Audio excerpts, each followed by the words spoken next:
If you are the type of player that likes to kill things and then look at stat sheets and then invest points in skills and then kill things and then skill points and then attribute points and then find new armor and then sell things at the shopkeep and then kill things and then kill more things and then kill more things, well then Slormancer might be the newest early access game that you should probably check out.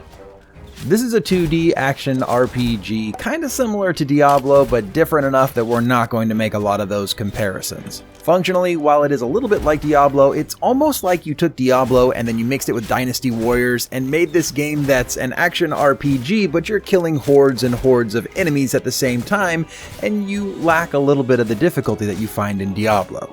The game does have a story, but we're a little bit light on lore at this point because, again, it is early access for this game, but they do integrate a little bit of humor into the storyline and the dialogue, and the jokes do seem to land, so that's a nice change of pace in contrast to a lot of other action RPGs out there today.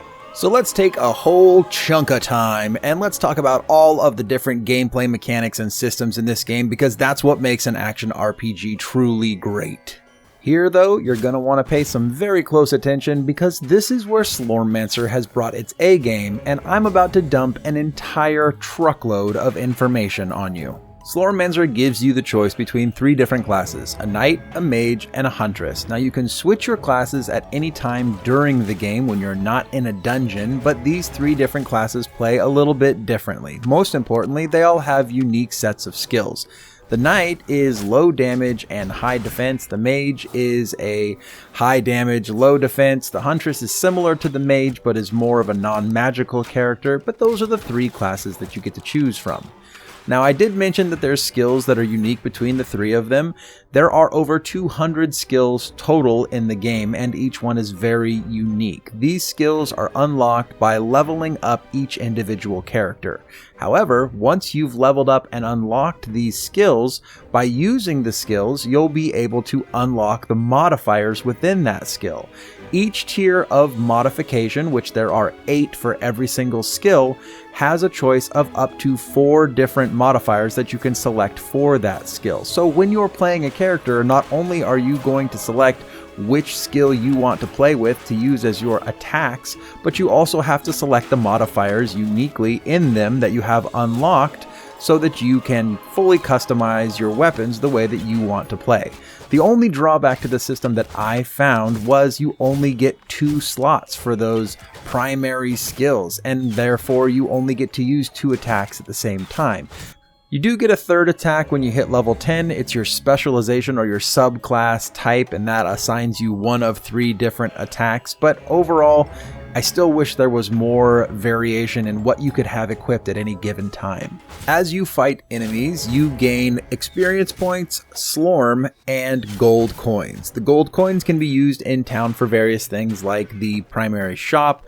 The experience points will level up your character, and slorm will level up the modifiers on your skills and your specialization skills, but also your ancestral legacy skills, which is an entire other system. The Ancestral Legacy skill set is different than the class-based skills because all 3 character class types share the same board. That means these skills can be opened by any one of the 3 different classes and leveled up individually in their class in these skills, but you need Ancestral Stones to unlock these skills. The Ancestral Stones are found as you play throughout the game, and once you've unlocked skills, you can level them up using Slorm on that map, or you can reposition the stones and select new skills whenever you want. In addition to all these skill-based systems, every time the character levels up, they are also given attribute points that they can spend in one of 8 different attributes that increases the effectiveness of each character. Unlike a number of other action RPGs which use attributes to unlock items or weapons or armors that are of higher tier, this game doesn't seem to do that and instead just makes it a function of making the player's character better. As I previously mentioned, this is the shining spot for Slormancer. There is a ton of different skills that you can unlock, and if you wanted to level everything up, it's going to take you tens or hundreds of hours to do so. Leveraging this really big strength, Slormancer's combat is based around this highly customizable skill system, and that comes with both pros and cons. The pros have already been thoroughly mentioned, but the cons have not. And the biggest con among the combat in this game is that the early game combat feels very lackluster. A lot of this is a function of the fact that you don't have a lot of skills or customizations unlocked in the beginning, and it does take you a couple hours to start to accumulate those. The result is that Slormancer doesn't lead with its best foot forward. The player is made to suffer somewhat for the first couple hours of gameplay as they unlock new skills and modifiers and make the game into what they want it to be. There are a few ways to remedy this issue. They could add in additional combat mechanics like a dash or something if it fits the gameplay mechanics of this game, or they could add in some additional enemies. Currently, there's only a few enemy types in this game. They are going to add some more with future editions of the game. Hopefully they add those into the beginning of the game because the enemies are a bit redundant here. This ends up adding to my criticism of the early combat being a sore spot for this game, and that's that the overall approach to the different enemies is also fairly redundant. Skills aren't the only piece of depth that Slormancer has. There's also the Slorm Reapers. These are the weapons that you will find as you explore the various dungeons of the game, and as you get them, you'll find that they have different strengths among them. Just like skills, the Slorm Reapers will level up as you use them, and any benefits that are associated with that weapon will also increase in effectivity as they level up. Finally, there's a number of NPCs in the town that you can use to access different facets of the game. Now, some of these NPCs are locked in the beginning and you have to go through dungeons to unlock them, but they do various things that can help the player. For instance, there is a professor that is a Slorm Reaper enthusiast that can tell you all about the different Slorm Reapers that you have unlocked over time. There's an NPC that controls expeditions, which are these endless dungeons that you can go into and kill floor after floor of enemies and find new Slorm Reapers and find new NPCs in those expeditions. I happened to find a warehouse NPC that would allow me to store my things in a bank, and I found an NPC that would allow me to reset my skills and reallocate my Slorm into different modifiers if I chose to. Likely there will probably be a ton more, but I did want to briefly talk about one that I didn't mention on my list, and that's the Shopkeeper. Now, the Shopkeeper in Slormancer is quite different from other merchants from action RPGs. Here you can sell your items freely, but if you want to buy anything from her, you have to pay her money first, kind of like a membership for Costco. Except for with her store, when you finally paid to unlock it with your membership card, you only get a couple items to buy at a time.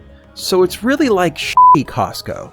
She does sell items in bulk though. If you buy a higher tier membership to her, she'll sell you packs of 5 different items, the catch being that you don't get to see what those 5 items are. So I guess even shittier Costco. Jokes aside here, I think that the merchant right now is kind of a mess. While you can sell items to her, she is really the primary function for gold in this part of the game, and because she doesn't have much of an inventory and buying items in packs of 5 really makes no sense because you usually get garbage anyways, it really negates the purpose of gold at this point in the game. They should either just remove gold altogether and just use Slorm across the board, or they need to better justify the gold mechanic in the game and offer better items or different items in the shopkeep.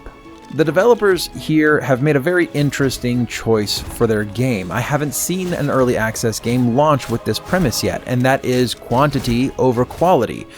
There are a ton of things to unlock in this game. There's a ton of things to find in this game, and all of it revolves around the player needing to play and needing to grind in the game. The problem that they have with this game, though, is that some of the facets in this game, because they are unpolished, feel like a bit of a chore to grind through them. Additionally, because this is such an early phase of this game, there aren't a lot of environments to do that grinding. You are either going to be in the expedition zones or you're going to be in the graveyard currently, and because you're limited in environments, the grind is going to feel particularly painful. The potential purchasers of this game should be very well aware of what they're getting. If you're a player that just wants content, you don't care what it is, you just want to have something that you're going to constantly be unlocking things, Slormancer is your jackpot of a game. However, if you really do care about the intricacies of the combat system and the lore, well then Slormancer isn't in a position right now to fit your particular needs. This game is a fascinating anomaly where it's some sort of a quantum super state. It simultaneously has tons of stuff to do and hundreds of game hours potentially, but at the same time has very little to do. Regardless of this, I support this early access and I'm optimistic on this game. I think that they can fix the items that I'm a little critical of at this particular moment, but I do think that it needs a little bit of work currently. So go check out Slormancer on Steam. It's available in early access right now. Thanks for hanging out with me, and until next time, this has been Pixel.